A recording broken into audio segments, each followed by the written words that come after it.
उस वक्त की बात है जब गौतम बुद्ध इस धरती पर अवतरित थे। एक दिन गौतम बुद्ध धन के प्रचार के लिए एक नगरी में जा रहे थे। वे अभी थोड़े ही आगे गए थे, उन्होंने देखा कि उस नगरी के कुछ सैनिक भागते हुए एक लड़की का पीछा कर रहे हैं। वह लड़की बहुत ही डरी हुई थी। वे एक कुएं के पास जाकर खड़ी हो गई और हाँफने लगी। उसे प्यास लगी थी, उसे पानी पीना था। भगवान बुद्ध ये सब देख रहे थे। फिर उन्होंने उस बालिका को अपने पास बुलाया और कहा, तुम इस कुएं से पानी निकालो और स्वयं भी पियो और हमें भी पिलाओ। उतनी ही देर में वो सैनिक वहां पहुंच गए।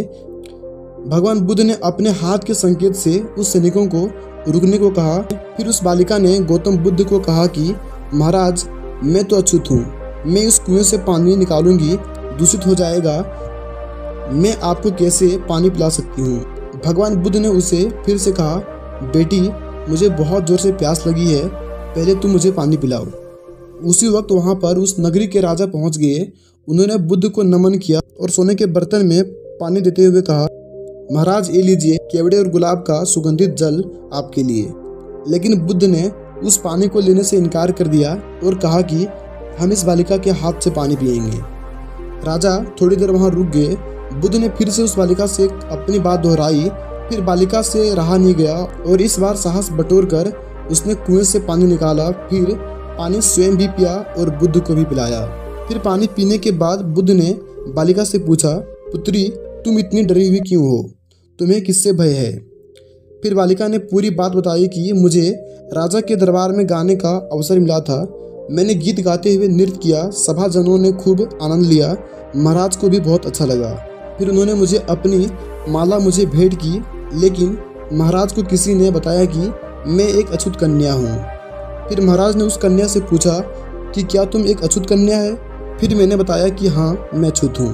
राजा की यह सुनते ही अपने सैनिकों को आदेश दिया कि इस कन्या को कैद खाने में डाल दो। मैं किसी तरह वहाँ से बचकर यहाँ तक पहुँची हूँ तो आप मुझे मिल गए।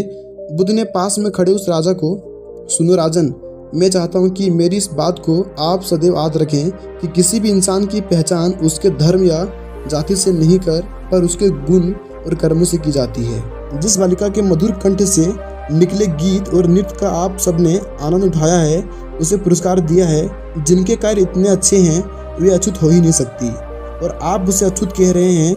सारी प्रजा का पिता होकर ऊंच नीच का भेदभाव रखते हैं। सुनो राजन, यहाँ पर नीची सोच और छोटे कार्य करके अछूत होने का परिचय तो आपने दिया है, इसलिए मेरी नज़रों में वह कन्या नहीं बल्कि आप अछूत हैं।